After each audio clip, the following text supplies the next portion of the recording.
Assalamualaikum warahmatullahi wabarakatuh. Bismillahirrahmanirrahim. Alhamdulillah.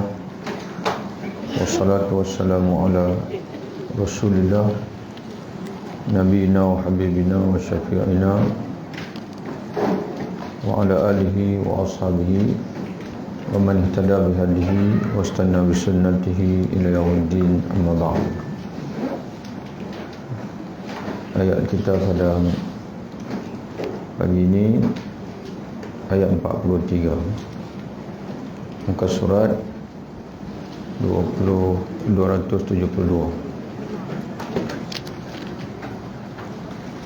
Qala Allah subhanahu wa ta'ala, a'udzu billahi minasy syaithanir rajim, bismillahirrahmanirrahim.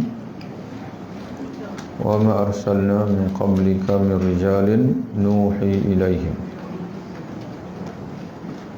Wa ma, dan tidaklah, arsalna, kami mengutuskan, kami yakni Allah subhanahu wa ta'ala, min qablika, sebelum kamu, illa rijalan, melainkan lelaki-lelaki, nuhi ilaihim, yang kami wahyukan kepada mereka. Ayat ini Allah Subhanahu wa taala turunkan bagi menjawab pertanyaan orang-orang musyrikin, yang mana mereka menyatakan, ya Muhammad, kenapa Allah tidak mengutuskan malaikat sebagai rasul? Lalu Allah menjelaskan, sebelum engkau lagi wahai Muhammad, tidak kami utuskan mana-mana rasul untuk menyampaikan wahyu kami, melainkan mereka adalah rijal dan lelaki-lelaki di kalangan manusia, tidak ada pun malaikat. Nuhi ilaihim, yang kami wahyukan kepada mereka. Jadi tuan-tuan sekalian, di antara hikmah Allah Subhanahu wa taala melantik rasul di kalangan manusia itu sendiri, yang utamanya adalah manusia yang boleh menyampaikan kepada manusia dengan baik. Manusia mana pada bangsa yang sama, jenis yang sama, maka dia tahu bagaimana nak menyampaikan kepada makhluk yang serupa seperti dia. Itu yang pertama. Yang kedua, seorang rasul ini bukan saja penyampai. Seorang rasul, dia menjadi contoh tauladan dalam segenap aspek kehidupan manusia. Kalau Allah Ta'ala melantik malaikat menjadi rasul, malaikat dengan manusia ini banyak perbezaan. Malaikat tak berkahwin, malaikat tak makan, malaikat dia tidak ada nafsu. Maka tak timbul istilah bagi malaikat itu bagaimana nak kontrol nafsu. Nafsu diperlukan, tapi tak boleh berlebihan. Jadi sebab itu dengan adanya nafsu itu, manusia beranak pinak. Dengan adanya nafsu, mana keinginan, dipanggil dalam Quran sebut asyahawat. Zuyyina lin-nasi hubbus syahawati minan nisa' wal banin wal qanatiril muqantarati minaz zahabi wal fiddah. Dihiasi bagi manusia, ataupun kepada manusia itu, ataupun dalam diri manusia itu, Allah Ta'ala hiaskan. Zuyyina lin-nas, mana dihiaskan, mana diperlihatkan kepada diri manusia itu elok, indah, seumpama indahnya kita melihat perhiasan. Apa yang diperlihatkan itu? Hubbus syahwat, kesukaan kepada perkara yang menjadi keinginan diri, dipanggil asyahwat. Minan nisa, daripada perempuan, wal banin, anak pinak, wal qanatiril muqantarah, lunggukan harta, wal khail musawwamati, wal khail kuda, kuda yang diternak, wal an'am binatang ternak, binatang ternakan. Al musawwamah makna kuda-kuda yang dibawa ke padang rumput, wal an'am wal hars, dan juga ladang-ladang. Jadi itu yang manusia itu maknanya yang menjadi tarikan pada manusia untuk membina kehidupan di atas muka dunia ini. Jadi kalau malaikat di rasul, jadi macam mana dia nak ajar orang, nak ajar dia tak ada keinginan, macam mana dia nak mengajar orang yang ada keinginan? Jadi akhirnya akan jadi alasan juga, kamu tak apalah malaikat, kamu tak ada nafsu. Jadi begitulah tuan-tuan sekalian. Jadi sebenarnya orang musyrikin ini sebenarnya mereka tahu, mereka berfikir, tapi tabiat orang yang enggan menerima ini, dia tabiat dia adalah sentiasa mencari alasan. Tapi kalau orang nak menerima dengan sedikit kebenaran, dengan sedikit petunjuk, itu sudah madai sebenarnya. Jadi kerana itu Allah Ta'ala menjelaskan, fas'alu ahla dzikri in kuntum la ta'lamun. Semua rasul sebelum engkau lagi, wahai Muhammad, yang diutuskan, semuanya dipilih oleh Allah dari kalangan lelaki daripada kalangan manusia, dan mereka diberi wahyu oleh Allah. Jadi dari satu segi mereka sama macam manusia lain, tapi mereka berbeza kerana mereka dikurniakan wahyu. Manusia-manusia yang lain tidak diberi wahyu oleh Allah Subhanahu wa taala. Fas'alu ahla dzikri, maka bertanyalah kamu kepada kamu di sini adalah wahai Muhammad, bagi tahu mereka, tanyalah kepada orang berilmu, ahla dzikri in kuntum la ta'lamun, jika kamu tidak mengetahui hakikat tersebut, bahwasanya semua rasul yang diutuskan sebelum Muhammad SAW semuanya adalah manusia, tidak ada yang malaikat. Kalau kamu masih ragu-ragu, tanya ahli zikri. Ahli zikri di sini dalam tafsir untuk menyebutkan iaitu ulama-ulama yang mengetahui tentang kitab-kitab yang terdahulu dan juga nabi-nabi yang terdahulu. Tanya mereka. Pergi tanya orang Yahudi. Di kalangan Yahudi ada tak rasul yang Allah Ta'ala utuskan di kalangan malaikat untuk dirusul? Karena nabi yang paling banyak ataupun tahun-tahun yang paling banyak Allah Ta'ala kurniakan rasul adalah orang-orang Yahudi. Nabi yang paling banyak di kalangan orang Yahudi. Tempoh mereka bersama dengan rasul-rasul itu banyak. Tanya mereka, ada tak dalam celah-celah rasul-rasul yang mereka terima itu, ada tak malaikat? Kotlah ada. Tanya tengok. Fas'alu ala dzikri in kuntum la ta'lamun. Para ulama menjelaskan dalam tafsir, al-ayatu 'amatun fi kulli mas'alatin mas'aluddin. Walaupun ayat ini khusus bagi sebab berikut. Yang bertanyalah, ada ke tidak ada? Tanya orang yang berilmu, termasuk orang berilmu daripada yang mengetahui kitab-kitab terdahulu. Cuba tanya mereka dalam masalah yang kamu ragu itu, iaitu kenapa Allah Ta'ala tidak utuskan malaikat dan rasul. Walaupun ayat ini khusus pada kisah tersebut, tapi dari segi perintahnya adalah umum. Apa saja yang kita tidak tahu, mesti tanya orang tahu. Terutama dalam masalah agama ini. Jangan pandai-pandai. Pandai tak apa, pandai-pandai tak boleh. Itu orang Melayu ni, kita respect lah, kita hebat lah. Datuk nenek moyang kita dulu, dan mereka ni ahli bahasa. Hati lain, berhati-hati lain pula. Pandai, bagus. Pandai-pandai, mandai-mandai, itu yang dalam syarak kata mereka tu, iyakum wal muhdatsatil umur, hendaklah kamu mengelak daripada benda-benda yang direka-reka oleh agama ini. Itu mana mandai lah. Pandai tak apa, mandai tak boleh. Jadi mandai ini menggambarkan kepada kebodohan, menggambarkan kepada terlebih pandai. Terlebih pun tak boleh. Pandai, takat pandai saja. Jadi kita disuruh untuk bertanya kepada orang berilmu, jangan bertanya pada sebarangan pula. Sebab itu ada satu istilah lagi dipanggil, kita ni bertaklid tak apa, jangan taklid buta. Apa beza taklid dengan taklid buta? Taklid ni asal daripada perkataan qiladah. Qiladah ni kalung. Kita ambil kalung, bubuh di leher kita, kemudian di kalung itu ada tali, kita bagi pada seseorang. Kamu tariklah saya, pergi ke mana pun saya ikut. Itu makna taklid. Tapi sebab apa perlu kita bertaklid? Karena kelemahan kita. Kita tak mampu nak memahami sendiri.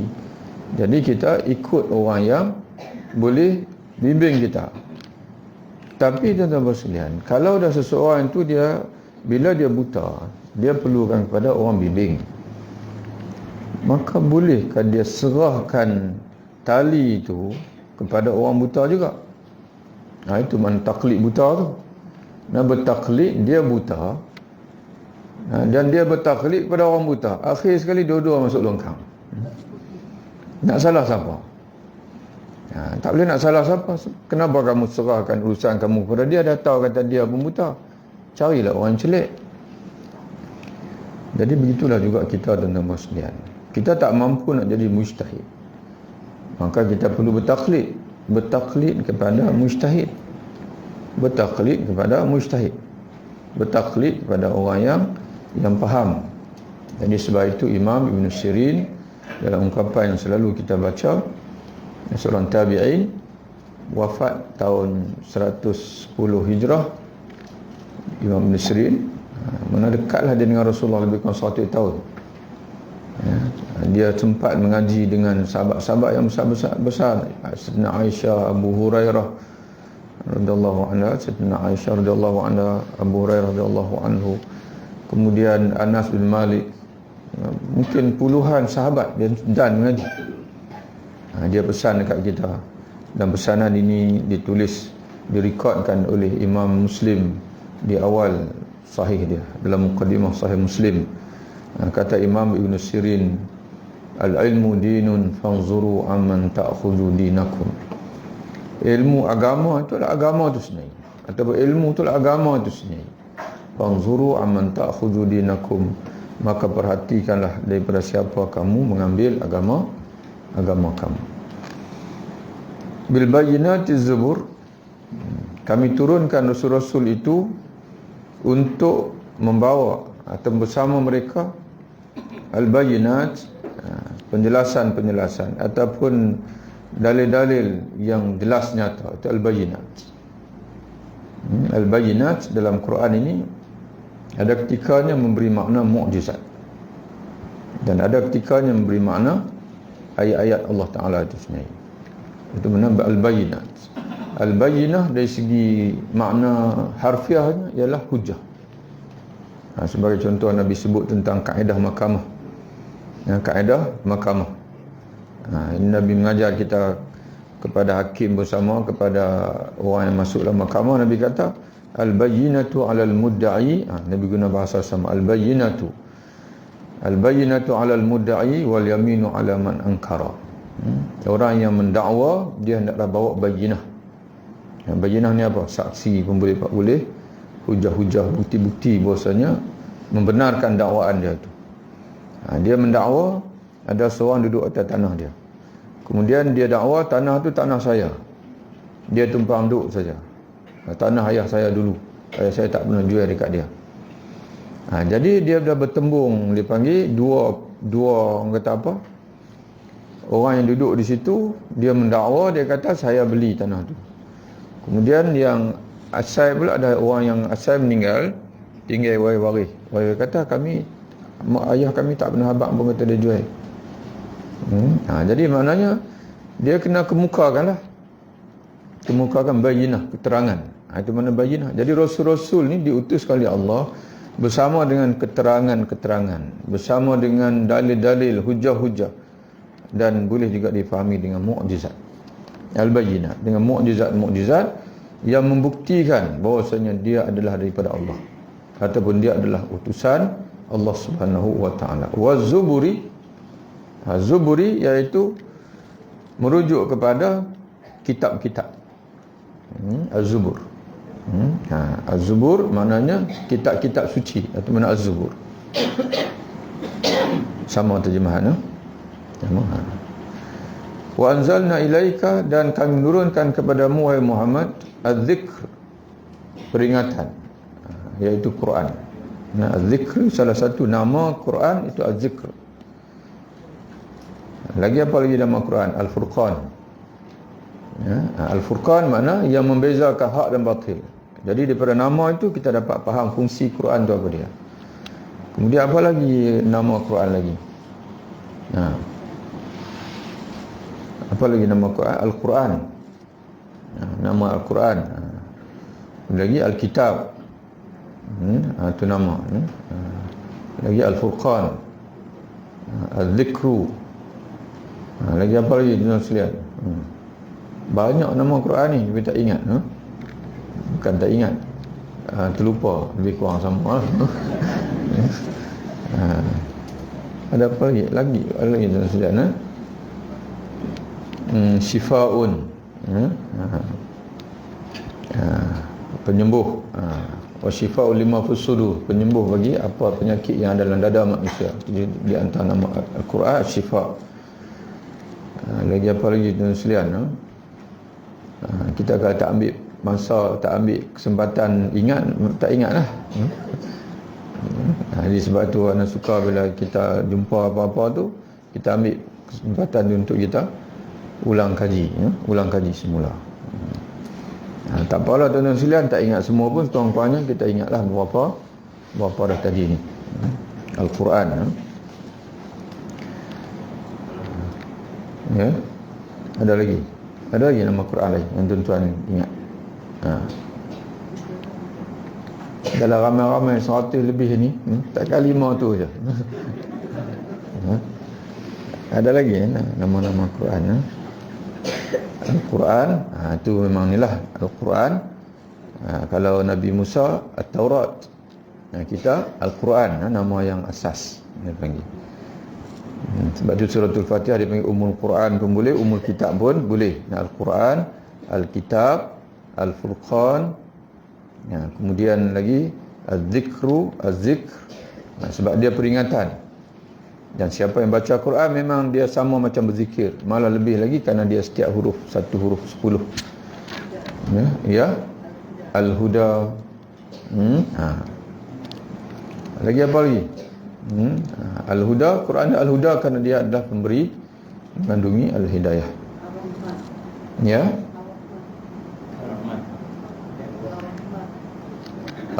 Ar-Rahman nama Allah. Tak apalah, tak kita habis sebahagian. Okey. Kemudian Al-Haqqu, An-Nur. Mula ingatlah. Al-Haqqu, Al-Haqqu min Rabbik. Al-Quran kata Allah adalah kebenaran daripada Tuhan kamu. An-Nur, cahaya pun Allah Ta'ala bagi juga dalam Quran. Ada nama Quran Allah Ta'ala bagi dengan An-Nur. Cahaya dia panggil. Al-Bushra. Al-Bushra ada wallahu a'lam. Ya. Insya-Allah kita berseliana, alhamdulillah kita ingat jugalah. Wa anzalna ilaika dzikr, dan kami menurunkan kepadamu wahai Muhammad az-zikr, peringatan, yakni Al-Quran, litubayyana lin-nas, untuk kamu menjelaskan kepada manusia ma nuzila ilaihim, apa yang ni merujuk ilmu, ataupun keterangan, ataupun agama, boleh makna belakang. Nuzila ilaihim, yang diturunkan kepada mereka dari Allah. Wala'allahum yatafakkarun, dan mudah-mudahan ataupun supaya mereka menjadi orang yang sentiasa berfikir. Maknanya tidaklah hidup dengan kejahilan, ataupun hidup dengan menurut saja apa yang dilakukan oleh masyarakat mereka yang menyembah berhala dan juga melakukan kejahatan dan sebagainya itu. Sebaliknya mereka sentiasa berfikir, yatafakkaruna.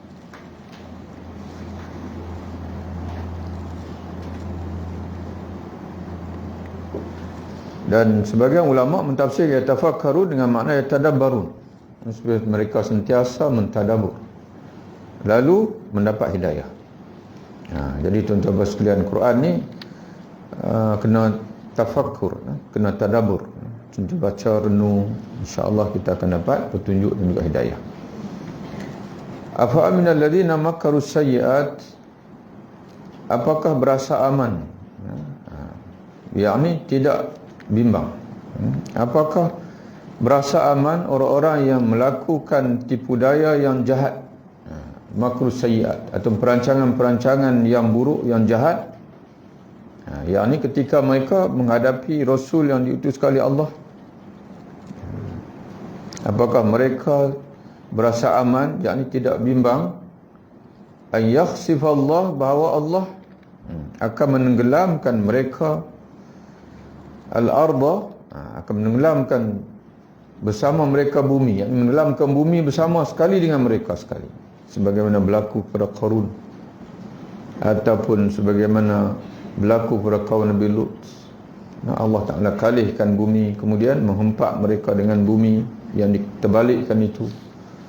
Apakah mereka yang memusuhi Rasul yang kami utuskan, dan juga makru sayyiat, merancang rancangan-rancangan sayyiat yang jahat-jahat, yang buruk, apakah mereka tidak takut dengan balasan Allah, bahawa Allah akan menenggelamkan mereka bersama dengan bumi, menenggelamkan bumi bersama dengan mereka. Atau ya'tiyahumul azabu, datang azab kepada mereka, min haitsu la yash'urun, dari arah yang tidak mereka sangka. Jadi sebab itu tuan-tuan sekalian, dalam hidup kita ini, kata ulama, kita dalam menuju keredaan Allah ini, para ulama sufi mereka umpamakan seperti burung, hendaklah terbang dengan dua sayap. Kalau terbang dengan satu sayap, dipanggil, kita tak akan sampailah. Ya. Sayap yang pertama iaitu al-khauf, ar-raja, pengharapan pada Allah. Dan sayap yang kedua ialah al-khauf, takut pada Allah. Ketika mana kita melakukan amal-amal soleh, kena ada dua-dua perasaan ini. Ketika kita terjebak melakukan dosa pun, kena ada dua-dua perasaan ini. Ketika kita melakukan amal soleh, kita mengharapkan pahala Allah. Pada masa yang sama, kita juga takut dan bimbang kalau Allah Ta'ala tak terima. Jangan kita lepas bagi salam, alhamdulillah saya confirm dah syurga. Pokok mana pun memang syurga lah saya, sembahyang tak pernah tinggal. Mana kita tahu tuan-tuan sekalian, sembahyang tadi entah-entah batal, entah-entah dalam sembahyang tadi ni khusyuk tak payah tanya lah, memang tak banyak tak khusyuk daripada khusyuk orang zaman lalu. Sembahyang pula cepat-cepat, tapi seronok lebih. Tapi janganlah sampai pula kita hilang perasaan harap pula. Jadi sebab itu ketika kita taat, harap ganjaran Allah pun ada, takut pun ada juga. Sebab itu lepas sembahyang kita sebut, ya Allah, ya Tuhanku, setakat ni saja yang aku mampu lakukan. Kekurangan-kekurangan tu ya Allah tampunglah. Ya, aku yakin ya Allah Engkau Maha Pengasih, Maha Penyayang, Maha Pengampun. Jadi begitulah kehidupan kita. Dan ketika kita terjebak melakukan dosa pun sama juga. Kena ada perasaan takut. Ni kita kalau tak bertaubat ni, kena kata dekat diri kita ni, kalau tak bertaubat ni, kalau Allah Ta'ala hukum nanti macam mana? Jangan ada perasaan aman. Tak apa kita buat maksiat pun tak apa, Allah Ta'ala kan Maha Pengampun, Allah Ta'ala Maha Penyayang. Tapi jangan lupa bahawasanya dia juga ada nama Al-Muntaqim, Tuhan yang membalas. Jadi sebab itu bila kita melakukan dosa, kena ada, dia panggil takut, kena ada. Takut nanti Allah Ta'ala timpa pembalasan. Dengan perasaan takut itu, maka cepat-cepat kita minta ampun. Tapi pada yang sama, harap pun kena ada. Iaitu jangan kita hanya ada takut saja sehingga tidak ada pengharapan. Sebagaimana orang yang banyak melakukan dosa, dia sebut dengan bahasa yang tak sepatutnya dia sebut. Dia kata, saya merasakan bahasanya saya ni tidak akan diampun lagi oleh Allah. Itu perasaan putus asa. Tak boleh cakap begitu. Padahal Nabi sendiri menceritakan ada seorang lelaki yang telah membunuh 99 orang, Lalu Allah Ta'ala campakkan hati dia, perasaan ingin bertaubat, tapi dia silap jumpa orang, dia pergi jumpa dengan ahli ibadat, dia tak jumpa ahli ulama. Dia tanya, ulama tu kata, lebih kalau bahasa kita lah, awak teruk sangat kamu ni. Orang bunuh seorang pun teruk dah ni, 99 orang kamu bunuh. Kamu memang tak ada tempat dalam syurga. Dia bunuh pula kawan tu. Daripada 99 jadi 100. Salah seorangnya adalah ahli ibadat. Tapi dia jumpa lagi selepas dia jumpa dengan orang alim. Orang alim itu memberi harapan kepada dia. Allah Ta'ala Maha Pengampun. Kau minta ampun lah. Tapi hendaklah dengan taubat yang benar. Kamu kena berpindah daripada negeri kamu ini ke negeri lain, negeri duduk bersama dengan orang yang buat baik. Jangan pulang lagi ke tempat kamu ini. Nanti kamu jumpa balik kawan-kawan kamu akan balik pada lama. Itu orang alim. Akhirnya tuan-tuan sekalian, dia bertaubat ataupun timbul perasaan yang kuat untuk bertaubat, dan dia pun ikut. Menandakan sidqut taubah dia, benarnya keinginan bertaubat itu, dia ikut apa ni nasihat tadi, dia berjalan. Tapi dalam perjalanan itu dia meninggal. Dia mati di tengah-tengah perjalanan itu. Datanglah malaikat azab pun ambil dia. Malaikat rahmat pun datang nak ambil dia. Berebut mereka berdua. Lalu Allah Ta'ala turunkan malaikat yang ketiga untuk jadi hakim. Dan Allah Ta'ala kata kepada bumi, di sebelah negeri yang dia tinggalkan, jauhkan, jarakkan kamu. Dan bumi sebelah perjalanan dia sana, perdekatkan. Jadi bila malaikat yang ketiga tu, dia adili dengan tengok mana jarak di antara mayat dia dengan negeri yang dia nak pergi dan dengan negeri yang dia tinggalkan. Maka dia dapati lebih dekat sana, maka dia menjadi milik malaikat rahmat. Jadi tuan-tuan sekalian, itu pengharapan yang sangat besar daripada Allah. Idza taqarraba 'abdi ilayya bi shibrin taqarrabtu ilaihi bi zira'in. Jika hamba-Ku ingin mendekatkan dirinya kepadaku sehasta, sejengkal, kata Allah, aku akan dekatkan diriku kepadanya sehasta. Kalau dia mendekatkan dirinya kepadaku sehasta, aku akan dekatkan diriku kepadanya sedepa. Jika dia datang kepadaku dengan berjalan, aku akan pergi kepadanya, kata Allah, dengan berlari. Itu makna metafora dia panggil. Dalam bahasa Arab dia panggil majaz. Yang majaz menunjukkan bahawa Allah ini sangat-sangat dia mengalu-alukan hamba-hamba dia ini yang berdosa dan sebagainya. Itu semua dia panggil apa? Ar-Raja'u. Bukan rojak tuan-tuan makan tu. Ar-Raja'u, alif ra, alif lam ra, jim, alif hamzah. Ar-Raja'u, iaitu pengharapan, mengharapkan. Au ya'khudhahum, ataupun apakah mereka berasa aman bahawa Allah akan menimpa azab, ya'khudhahum, menimpakan kepada mereka, yakni azab fi taqallubihim, ketika mereka berulang-alik dalam perjalanan mereka musafir dan sebagainya. Fama hum bimu'jizin, lalu tidaklah mereka mu'jizin, mampu untuk mengalahkan Allah. Jadi sebab itu tuan-tuan sekalian, Allah kalau dia nak bagi rahmat dekat kita, tak ada siapa boleh halang. Kalau dia nak timpakan azab pada kita pun, tak ada siapa boleh halang. Jadi sebab itu Nabi pesan dekat kita, yahfazillah yahfazka, jagalah Allah, Allah akan jaga kamu. Nak yahfazillah tajidu tujahaka, jagalah Allah, kamu akan mendapati Allah sentiasa seolah-olah macam berada di hadapan kamu. Ta'arraf ilallah fil rakha' ya'rifka fi syiddah, ingat kepada Allah. Ta'arraf ini asalnya maknanya mungkin beri tempat, kita kata peduli, ambil peduli dengan Allah. Boleh faham maksud tu? Mana jangan buat ta'ati. Tu ta'arraf ilallah fil rakha', ketika kamu senang. Kerana manusia ni ketika senanglah dia mudah lupa. Ketika senang dia mudah lupa. Duit banyak. Duit banyak tu dia fikir pergi sana, pergi sini. Duit tak ada, barulah boleh duduk dalam rumah. Barulah boleh nak pergi masjid. Duit tak ada, nak pergi mana tak boleh. Nak berjalan tak ada duit. Itu sebab itu tuan-tuan sekalian, kadang-kadang kemiskinan itu pun rahmat juga. Tapi dalam hadis ini Nabi pesan dekat kita, waktu kamu mudah leka itu, jangan leka. Ingat kepada Allah. Firrakha, ketika kamu senang, ya'rifka bi syiddah, nescaya Allah akan ingat kamu ketika kamu susah. Jangan tunggu susah baru nak ingat Allah Subhanahu wa ta'ala. Au ya'khuzahum ala takhawufin, ataupun dia menimpakan kepada kamu azab pada ketika ala takhawufin, dalam keadaan sedikit demi sedikit. Itu satu tafsiran, ala takhawufin. Mana sikit demi sedikit, dia panggil istidrak. Tak perasan pun. Tapi kita sedang menuju pada kerugian. Kita sedang menuju kepada kesengsaraan. Kita sedang menuju kepada kepapaan. Kita sedang menuju kepada pergaduhan, porak-peranda dan sebagainya, tanpa kita sedar. Itu satu tafsiran ala takhawufin. Ala takhawufin dengan makna naqsin, ya'khuzahum bi naqsin minal amwal wa anfusi was samarat. Kami menyiksa, kami menurunkan siksaan azab dengan berkurangan sikit demi sikit daripada harta benda, orang-orang yang dikasihi dan juga buah-buahan. Itu sebab itu tuan-tuan sekalian kena beringatlah.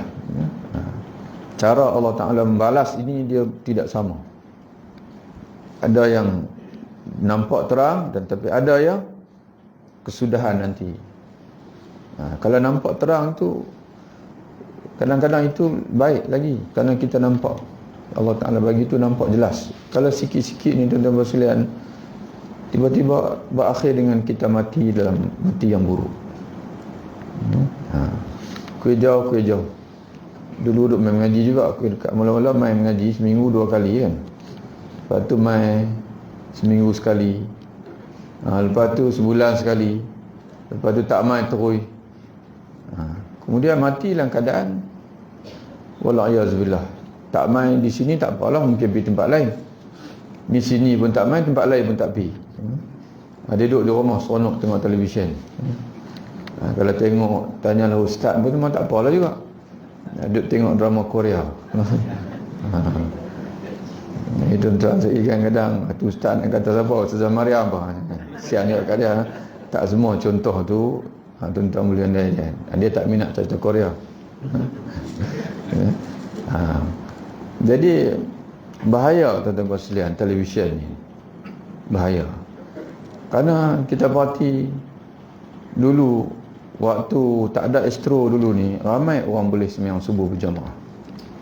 Tapi setakat ada Astro ni di kampung sendiri pun boleh tengoklah tuan-tuan sekalian, terutama sekali ada musim bola dan sebagainya. Orang sanggup tinggal sembahyang subuh berjamaah lagi daripada bola. Tu bahaya tu. Satu dipanggil apa? Satu fenomena yang sangat bahaya. Leka. Leka dengan dipanggil apa? Media sosial, leka dengan televisyen dan sebagainya. Jadi sebaliknya kita kena ni leka dengan Allah Ta'ala. Leka dengan Allah Ta'ala maknanya kita ni tenggelam dalam munajat kita dengan Allah bersama Quran. Maknanya kita disibukkan dengan ibadat-ibadat, bukan disibukkan oleh perkara-perkara yang melalaikan kita daripada Allah Ta'ala. Dan sebagai ulama ala takhawufin, dalam keadaan dirundung dengan kebimbangan. Itu satu dua tafsiran yang kedua, takhawufin. Atau menimpakan azab pada mereka dalam keadaan mereka dibelenggu oleh perasaan takut. Fa inna rabbakum, sesungguhnya Tuhan kamu, la raufur rahim, benar-benar Tuhan yang maha belas kasihan. Diterjemah apa dalam kitab tuan-tuan? Maha pengasih, maha penyayang. Rahimun, yang kekal kasih sayangnya. Tapi asalnya yang lebih raufun ini ra'fatun. Ra'fatun ni simpati. Ra'fatun. Kami dulu di Al-Azhar, dia ada ni sistem ra'fah. Ra'fah ni markah kesian. Itu ra'fah, markah kesian. Mensyarah bagi. Macam mana? Tapi dia ada satu syarat nak dapat ra'fah. Quran kena dapat elok. Kalau Quran bercukup makan, tak ada markah kesian. Sebagai contoh, markah nak dulu 50. Kalau zaman dulu Al-Azhar, tak tahu zaman lain, tak tahu kok dia ubah. 50 tu markah lulus, 40 tak lulus, 50 markah lulus. Katalah kita dapat markah 45, 46, 47. Mana tak lulus lah. Bila tak lulus, kena repeat balik. Tak silap bulan 10 exam untuk mengulang. Kita pula nak balik Malaysia. Kan? Nombor duk telefon dah. Jadi tak boleh balik lah. Balik nanti bulan 10 nak kena mai pula. Bukan bulan 10, maknanya lebih kurang sebulan, tak silap lebih lepas tu. Bulan 10 tu dah masuk mengaji semula. Jadi nak balik macam mana nak tunggu pula.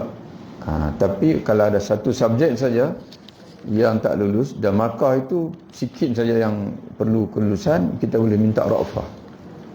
Minta markah kesian ni lagi. Belah kasihan, ra'fatun. Tapi dengan syarat Quran dapat elok. Quran ni dia ada dua imtihan, tahriri, syafawi. Tahriri ni tulisan. Syafawi ni kita kena berdepan dengan syekh. Dia baca satu awal kemudian sambung.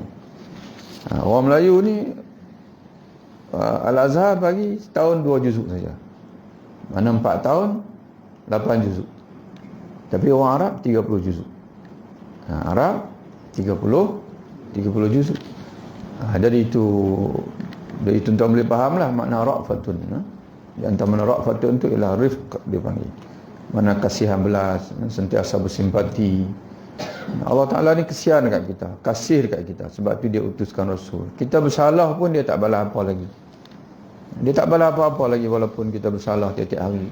Kerana dia buka lagi pintu taubat. Tapi kena ingat bahawasanya dan selagi mana nyawa belum sampai di kerongkong, dan juga selagi mana matahari belum muncul daripada arah barat. Dalam pengertian yang lain, sebelum pintu taubat telah tertutup. Awalam yarau ila ma khalaqallahu min syai'in. Apakah mereka tidak merenung? Yarau, ru'yatul qalbiyah di sini. Apakah mereka tidak memerhati dan merenung dengan mata hati? Memerhati dengan mata dan merenung dengan mata hati, itu mana yarau di sini. Karena merenung dengan mata saja dia tak ada makna apa. Semua memang semua orang memang tengok. Semua orang memang memerhati ciptaan Allah tiap-tiap hari, tapi tak ramai orang yang memerhati dengan mata hati. Awalam yarau ila ma khalaqallahu. Apakah mereka tidak memerhatikan kepada apa yang telah diciptakan Allah daripada sesuatu yang ada di alam ini. Yatafayya'u zilaluhu, yang mana bayang-bayangnya beralih zilaluhu atau beredar, zilaluhu minan anil yamin, ada ketikanya ke arah kanan, wasyama'il, dan ada ketika ke arah kiri, sujjadan lillahi. Ini yang kita tak tahu. Allah Ta'ala sebut makhluk-makhluk Allah yang ada di alam ini, mereka beralih bayang-bayang ke kanan kiri, itu tanda sujud mereka kepada Allah. Sujjadan lillahi, dalam keadaan sujud mereka, yakni akur dengan ketetapan Allah kepada mereka. Wahum dakhirun, dalam keadaan mereka mengerjakan apa yang diperintahkan, dalam keadaan mereka merendah diri. Dakhirun, dia makhluk-makhluk Allah yang lain semua begitu. Manusia saja yang sombong degil bersama siapa? Jin. Jin dia panggil. Iblis lah. Itu. Yang lain tu semua tunduk. Sebab itu Allah Ta'ala sebutlah ayat lain dalam bentuk tasbih. Sabbahalillahi ma fis samawati wal ard. Bertasbih kepada Allah segala yang ada di langit dan juga di bumi. Jadi sebab itu tuan-tuan sekalian, orang yang dia beribadah kepada Allah, karena sebahagian mufassirin kata tasbih di sini bermakna ibadat. Beribadah kepada Allah, bertasbih. Sebab itu salat duha dalam hadis, ada hadis memanggil salat duha ni dengan panggilan as-sabhah. As-sabhah mana bertasbih. Mungkin merujuk pada satu hadis Nabi kata setiap sendi kamu ada 300 lebih sendi, dan setiap sendi kamu tu menuntut kamu bersyukur dengan Allah. Setiap sendi kita ni Allah Ta'ala tuntut syukur. Dan Nabi menyebutkan setiap kali kamu menyebutkan tahlil, kamu bersyukur. Setiap sendi kamu itu menuntut sedekah. Itu lafaz hadis ni, sedekah. Allah Ta'ala minta dia bersedekah ni, sedekah setiap sendi ni sebagai tanda syukur kepada dia. Dan sedekah itu, kata Nabi, setiap tali sedekah, setiap tasbih sedekah, setiap tahmid sedekah, setiap takbir sedekah. Mana kita duk zikir itu sedekah. Dan kata Nabi, merangkumi semua sekali ialah 2 rakaat sembahyang duha. Jadi kalau tuan-tuan bangun pagi sembahyang duha 2 rakaat, mana tuan-tuan telah menyelesaikan sedekah yang dituntut Allah ke atas, dipanggil tubuh itu. Ya, kalau tak sembahyang duha, maknanya yang lain-lain lah. Ya, mana apa ni, baca Quran, zikir-zikir dan sebagainya. Jadi nak gambarkan bahawa orang yang beribadah kepada Allah, dia dengan alam itu sama. Dengan malaikat, dengan burung, dengan alam-alam yang lain itu sama. Sebab itu tuan-tuan berhati tengoklah hadis lain, saling kait mengait kita berhati. Bila seorang itu dia taat kepada Allah, termasuk dia keluar untuk ilmu, ingat balik Nabi kata ikan-ikan dan air beristighfar untuk dia, makhluk-makhluk bersifat untuk dia, sebab dia sedang melakukan perkara yang sama macam mereka buat, iaitu sujud kepada Allah, bertasbih kepada Allah. Dan termasuk bayang-bayang tu ada ketika kanan. Mana kalau kita menghadap, dia panggil kita menghadap bersisi, matahari naik dengan matahari jatuh, kita menghadap, maknanya ada ketika bayang-bayang tu duduk sebelah kanan kita dan ada ketika sebelah kiri kita. Kalau kita menghadap sebelah sana pun sama. Ada ketika bayang sebelah kanan kita, sebelah kiri kita. Kalau ikut Quran kata, itu menggambarkan bahasanya mereka sedang sujud kepada Allah. Yang sedang sujud kepada Allah Ta'ala. Tapi makhluk ini cukup lokek dengan sujud. Tapi Alhamdulillah tuan-tuan sekalian, bila kita jaga sembahyang, maknanya berapa kali satu hari sekurang-kurangnya kita sujud kepada Allah. Kalau kita nak faham sujud dengan makna zahir lah, tapi ada ulama yang katakan sujud dengan makna patuh. Patuh kepada Allah Ta'ala, sinonim, dia panggil simbolik kepada kepatuhan itu ialah sujud. Jadi sebab itu tuan-tuan sekalian, Alhamdulillah kita bersyukur kepada Allah bila Allah Ta'ala pilih kita menjadi umat Nabi Muhammad yang taat ini. Kita dengan makhluk Allah, dengan malaikat, dengan haiwan-haiwan, semua kita berada dalam satu lumrah yang sama, iaitu taat pada Allah, sujud pada Allah Ta'ala, merendah diri, wahum dakhirun, dalam keadaan mereka merendah diri, dan kita pun merendah diri kepada Allah Ta'ala. Walillah yasjudu ma fis samawati wa fil ard, dan kepada Allah lah sujud segala makhluknya yang ada di sekalian langit, itu malaikat-malaikat yang berada di langit, malaikat-malaikat, wa ma fil ardi, dan juga yang ada di bumi, min dabatin, daripada binatang-binatang. Dabatin ialah makhluk Allah yang melata di atas muka bumi. Wal malaika, dan juga malaikat yang berada di langit. Wa hum la yastakbirun, dalam keadaan tidak pernah mereka menyombong diri kepada Allah. Wa hum la yastakbirun. Jadi sebab itu tuan-tuan sekalian, bila Allah Ta'ala kata malaikat, iblis, kenapa dia tak mau sujud pada Adam padahal Allah Ta'ala perintah? Ada 2 sebab kata Allah. Aba wastakbara. Aba makna dia enggan patuh. Wastakbara, dan yang kedua sombong. Jadi sebab itu kita hidup dalam agama Allah, nak jadi hamba Allah yang baik ini, kita kena sebalik pada 2 ini. Lawan pada aba apa dia? Aba kita sebut dia al-iba'u, mana enggan. Lawan benda dia apa dia? Mana kita kata bila datang orang tetamu rumah kita, dia orang telefon kita, saya nak pergi rumah, boleh terima saya sebagai tetamu? Kita pun kata, silakan mai, saya cukup seronoklah kamu mai. Itu dipanggil qabul, dia panggil. Mengalu-alukan. Baik itu orang beriman, dia akan kata apa? Kalau kita takdir kata kita hidup zaman Nabi, ya Rasulullah, bagi tahulah apa saja kat kami akan buat. Itu dipanggil al-qabul, dia panggil.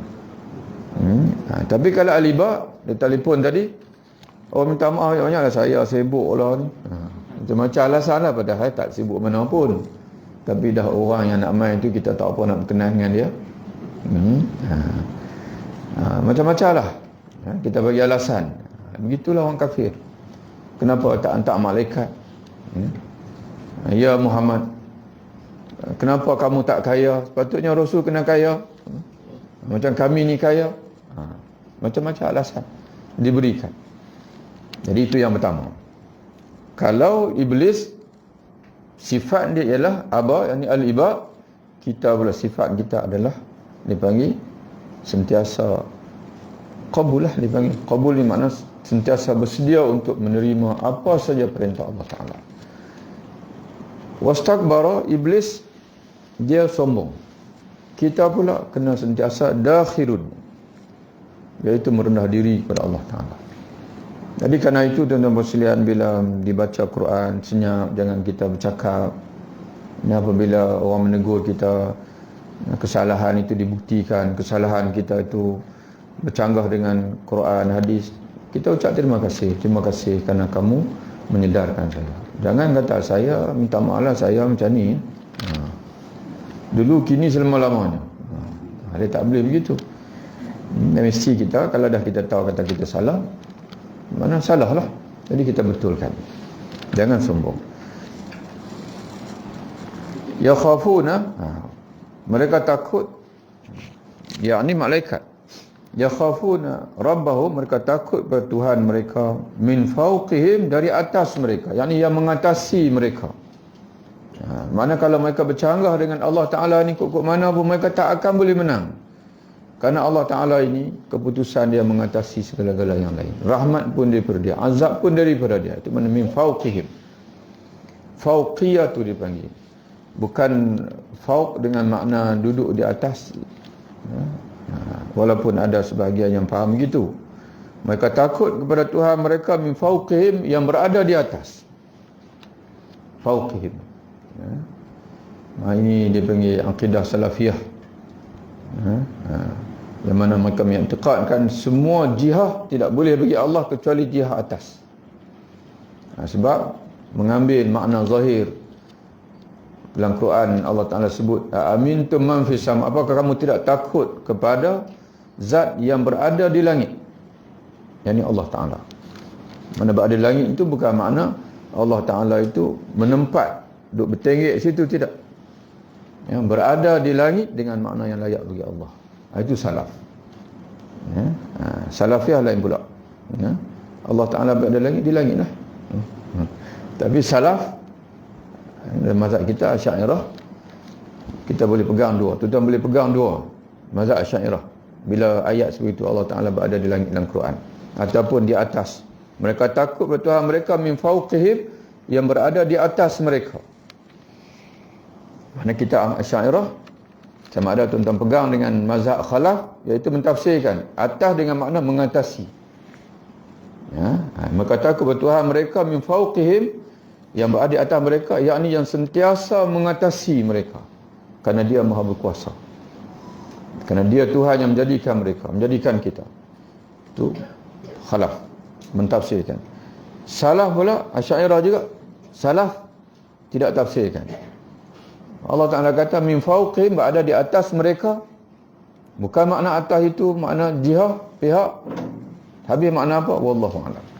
Tak tahu makna apa. Tapi bukan makna Allah Ta'ala itu berada di atas bagaimana atas lawan bawah, bukan. Boleh faham sekalian? Tak faham lagi bagus. Faham lebih-lebih sangat tu bahaya. Takat itulah kita kata. Allah Ta'ala kata dia ada di langit.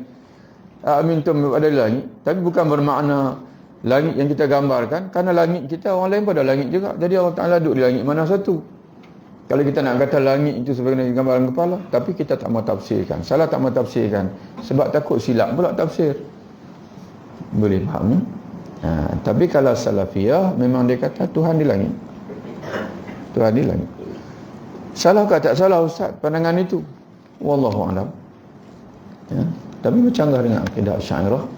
Dengan Asy'ariyah, kita nak kata salah pun wallahu a'lam, sebab ana rujuk dalam di kalangan ulama-ulama salaf dulu pun ada juga yang sebut begitu. Mana Tuhan memang di langit. Di antara Imam bin Khuzaimah, Imam Muqatil, itu ulama-ulama salaf, mufassirin di kalangan salaf. Cuma mereka kata Allah Ta'ala berada di langit, tapi tidak sama sebagaimana yang digambarkan oleh makhluk, oleh kepala kita tu. Jadi pi 2 kali 5, 5 kali 2 ya, lebih kurang tu. Mana pendapat tu sama, kerana dilapik dengan laisa kamitslihi syai'un.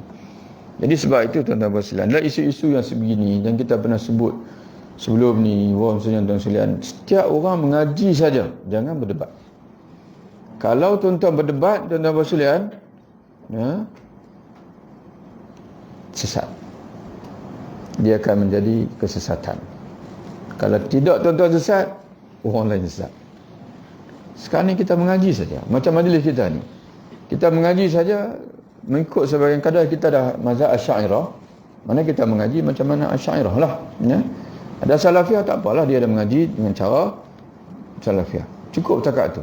Keluar daripada bilik dewan pengajian, tidak ada sesuatu pun tentang Allah yang boleh didebatkan. Kalau berdebat saja akan membawa kepada berlebihan, dia panggil. Dan yang kedua, tuan-tuan dan sekalian, bahasa tentang Allah Ta'ala ini tidak boleh berlebihan. Kalau kita kata dalam hidup kita ini, kita kena bersifat warak. Warak yang paling utama bukan warak makan sikit-sikit, dia panggil makan kurang. Tidak. Warak yang paling utama ialah jangan berlebihan bercakap, ya, berkenaan dengan Allah Ta'ala. Guna saja bahasa yang mana? Guna saja bahasa yang ada dalam Quran hadis. Jangan diurai lebih-lebih. Ya, dia takut tersilap hurai, dia akan membawa kepada kesesatan juga. Itu tuan-tuan sekalian, tuan-tuan tengok macam tak puas hati, ya. Kadang-kadang saya tak puas hati, Ustaz. Saya ni cukup geram ni dengan pok-pok ni. Itu bahasa kita lah. Tuan-tuan sekalian, kita kena ingat satu benda. Rasulullah sendiri pun dia tak pernah mengeluarkan sesiapa pun daripada umat dia. Nabi sendiri tak pernah keluarkan sesiapa pun daripada umat dia.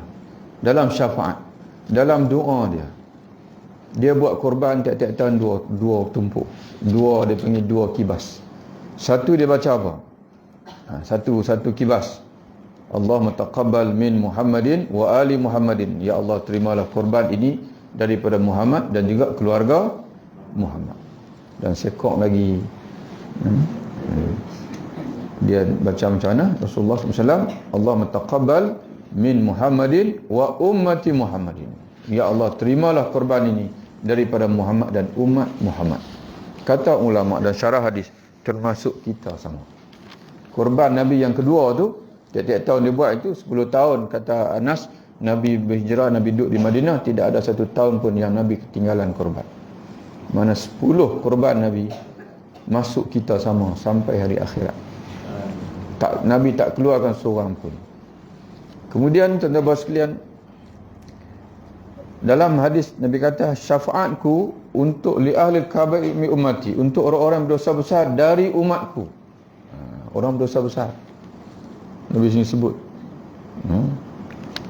Memang dia kesian kat kita ni. Hak tak ada dosa tu mungkin tak payah kesian dengarlah. Memang dia boleh masuk syurga dah.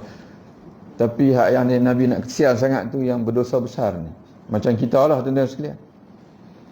Tapi kita hari ni seolah-olah macam orang yang bercanggah dengan kita, dia dah bukan umat Nabi Muhammad lagi. Kalau bahasa agak kasar, kita kata kita nak kena taruk dia cukup. Betul taruk no? Bahasa taruk no? Kita nak taruk dia cukup-cukup. Jangan ada belas kasihan. Takkan macam tu. Takkan kita yang mengaku umat Nabi Muhammad, takkan Nabi Muhammad mengajar kita begitu.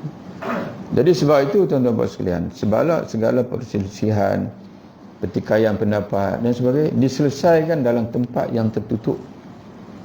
Kita pergi jumpa dengan dia.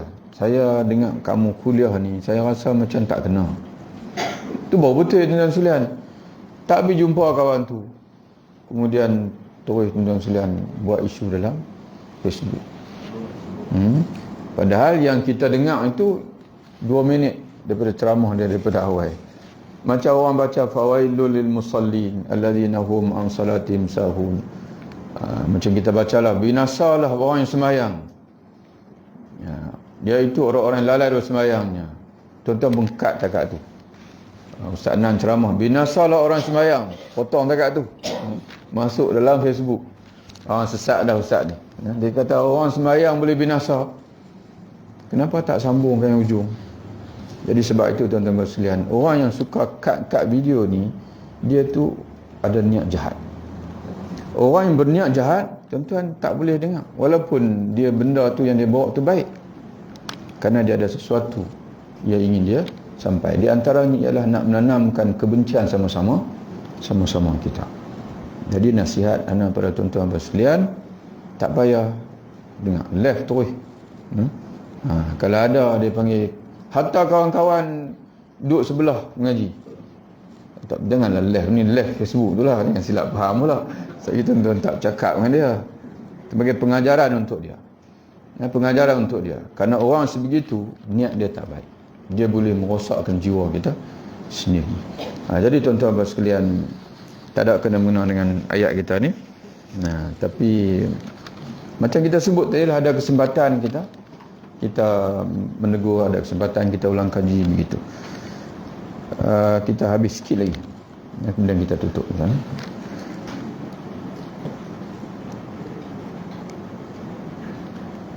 Mereka takut Tuhan mereka yang sentiasa mengatasi mereka dengan kekuasaannya, dengan kehendaknya. Wa yaf'aluna ma yu'marun, dan mereka melaksanakan segala yang diperintahkan oleh Allah kepada mereka. Ini ayat sujud, tapi keadaan tak mengizinkan untuk kita sujud. Wa qala Allahu la tattakhidhu ilahaini itsnaini innama huwa ilahun wahid fa iyaya farhabun. Dan berkata Allah, berfirman Allah, janganlah kamu mengambil dua Tuhan, ilahi itsnain, Tuhan ilahi itsnain, mana dua Tuhan, mana janganlah kamu menganggap maksudnya Tuhan ni ada dua. Wa innama karena sesungguhnya huwa ilahun, dialah yakni Allah, Tuhan yang satu. Fa iyaya farhabun, maka kepadaku lah farhabun, adalah kamu takut, adalah kamu khawatir, kamu bimbang. Walahu ma fis samawati wal ard, dan miliknya lah segala yang ada di langit dan bumi. Walahu ad-din wasiba, dan kepadanya lah ketaatan yang senantiasa, dan iman. Mana bila-bila masa pun ibadat, tuan-tuan sekalian, ketaatan hanya kepada Allah Ta'ala saja, dan iman. Sama terjemahan, sama ke ada beza? Sama. Wasiban makna daiman, sentiasa. Dalam terjemahan Quran tentu sama. Sama ni? Ya. Okay. Afa ghairallahi tattaqun, maka apakah kepada selain Allah kamu bertakwa, kamu ingin takut, kamu ingin bimbang, padahal mereka bukan Tuhan. Tuhan hanya satu. Padahal yang berhak untuk menerima ketaatan hanya Allah Ta'ala saja. Yang lain-lain, kalau kamu taat pada dia, kamu sembah dia, dia tak akan boleh bagi pahala apa-apa. Maka kenapa kamu masih nak untuk bertakwa kepada selain Allah, tidak bertakwa kepada Allah Ta'ala sahaja? Wa ma bikum min ni'matin fa minallah. Apa saja dan apa saja yang ada pada kamu daripada satu nikmat itu, maka fa minallah, maka dia daripada Allah. Summa iza massakumud durru, kemudian apabila kamu ditimpa suatu kemudaratan, satu kesusahan, kesengsaraan, sakit dan sebagainya, fa ilaihi taj'arun, kepadanya lah kamu minta tolong. Ya, kamu tak minta tolong pada yang lain. Seumpama bila ada seorang lelaki dia datang jumpa Nabi, ya, bila dia tengok orang lain semua dah tak boleh makan, tak boleh nak tewaskan Nabi, nama dia Hashim. Bukan tuan Nabi tu, tak nama dia lain, nama orang Arab, ya, berzaman Nabi. Lalu dia kata, kamu bagi aku pula lah. Dan dia memang petah bercakap, petah orang pandai bercakap. Dia kata, sekarang ni bagi aku pergi pula dekat dia. Dan dia yakin bahawasanya dia boleh menewaskan Rasulullah. Bila sampai pada Nabi SAW, Rasulullah ini dia style dia, dan kita pun kena ikut macam ni. Bila orang bercakap, dia tak akan nyampuk. Dia akan bagi peluang yang ruang yang secukup-cukupnya untuk kawan tu bentang je. Dia datang, apa ni, dia bercakap, Nabi dengar saja. Dan Nabi ni menjadi seorang pendengar yang baik. Bila dia berhenti, Nabi tanya, habis cakap dah? Dia kata habis. Mana dia bercakap sampai puas. Lalu Nabi tanya dia, aku nak tanya kamu satu soalan. Berapa Tuhan yang kamu sembah? Dia kata 8. Berapa di bumi, berapa di langit? Dia kata di bumi 7, di langit 1. Bila kamu sakit, kamu minta daripada Tuhan yang mana? Dia kata langit lah. Allah Ta'ala. Kalau kamu susah atau berlaku kemarau dan sebagainya, minta Tuhan di mana? Dia kata langit lah. Makna semua soalan yang bertanya semua langit. Makna langit itu makna Tuhan yang tinggi lah. Makna dia panggil Tuhan yang berkuasa, dia panggil yang satu. Lalu Nabi kata, adilkah kamu? Bila berlaku kamu nak apa-apa, kamu terdesak, kamu dalam kesusahan, kamu minta kepada Tuhan yang satu, tapi bila menyembah kamu tidak sembah selain daripada dia. Kamu tidak sembah dia, kamu sembah yang lain yang di bumi. Dia pun senyap. Dia kata kalau macam tu tak apalah, nak balik lah. Dia sampai kaum dia kata kita tak payah lawan Muhammad. Memang apa yang dia kata itu betul. Jadi begitulah tuan-tuan sekalian. Maknanya Allah Ta'ala sebut begitu. Nikmat pun daripada dia. Kamu susah pun kamu minta tolong dengan dia. Jadi kenapa kamu nak bertakwa kepada selain daripada dia? Summa idza kashafa ad-durru, kemudian apabila telah hilang kemudaratan kamu, daripada kamu telah hilang kemudaratan, kesusahan. Tadi kau minta dekat dia ketika susah, kemudian dia menghilangkan kesusahan daripada kamu, kepayahan daripada kamu. Idza fariqum minkum, tiba-tiba segolongan daripada kamu, bi rabbihim yusyrikun, terhadap Tuhan mereka masih ingin menyekutukannya. Allah Ta'ala sebut sebahagian. Alhamdulillah, maknanya ada yang tak bersekutu. Ada yang maknanya waktu dia susah dia minta tolong Allah, selepas Allah Ta'ala menyelesaikan kesusahan dia, dia menjadi hamba yang bersyukur kepada Allah dan dia menambah lagi, dia panggil tauhid kepada Allah, iman kepada Allah, dan dia menambah lagi ibadat kepada Allah Ta'ala. Tapi ada di sana fariqun minkum, sebahagian daripada kamu, segolongan daripada kamu yang mana terus syirik kepada Allah, walaupun Allah Ta'ala telah pun menyelamatkan dia daripada ad-durru, daripada kesusahan dia. Tuan-tuan sekalian, kita berhenti di situ insya-Allah. Mudah-mudahan baiklah. Ada soalan sebelum kita tutup majlis kita insya-Allah?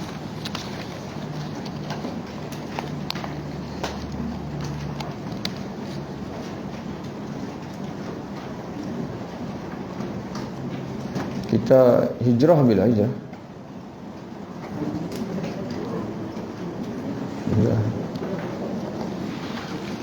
Nak habis dah hijrah kan? Nak habis nak masuk tahun baru kan? Ada 3 pengumuman tuan sekalian. Yang pertama sekali, bagi tuan-tuan yang teringin nak pergi umrah, insya-Allah bulan 12 package yang nak buat 8 bulan 12. 8 bulan 12. Jadi tuan-tuan yang nak pergi umrah boleh, dan tolong sampai-sampaikanlah pada keluarga, pada rakan-rakan dan sebagainya. Lebih kurang dalam 4 bulan lagi lah, bulan 12 cuti sekolah insya-Allah. Yang kedua, pada tahun ni dah 2 tahun tak dapat buat. Tahun ni kami di Surawana tu nak kami akan buat majlis sambutan hijrah. Adalah dipanggil majlis khas, dan ada kenduri. Kenduri itulah nak abang tuan tu bukan nak jemput suruh pergi tak. Nak minta sumbangan je lah. Biar tuan-tuan yang nak tumpang buat kenduri tu boleh insya-Allah. Ya. 30 Julai, hari apa? Hari Sabtu. Hari kita buat dan 30 atau 1 Muharram lah. 1 Muharram ataupun 2 Muharram, itulah kami berserat untuk buat. InsyaAllah tuan-tuan yang nak tumpang buat kenduri, yang nak bagi sumbangan dan sebagainya itu dialu-alukan insyaAllah. Dan yang ketiganya macam biasalah, jualan kerepek diteruskan. Ini pesanan daripada Tuan Maryam. Bismillahirrahmanirrahim. Alhamdulillahirabbil alamin. Allahumma shalli wa sallim wa barik wa rahim wa tahannan ala sayyidina Muhammadin wa alihi washabbihi. Allahumma faqihna fid din wa 'allimna at-ta'wil wa hdina as-siratal mustaqim. Wa sallallahu ala sayyidina Muhammad walhamdulillahirabbil alamin. Taqabbalallahu minkum.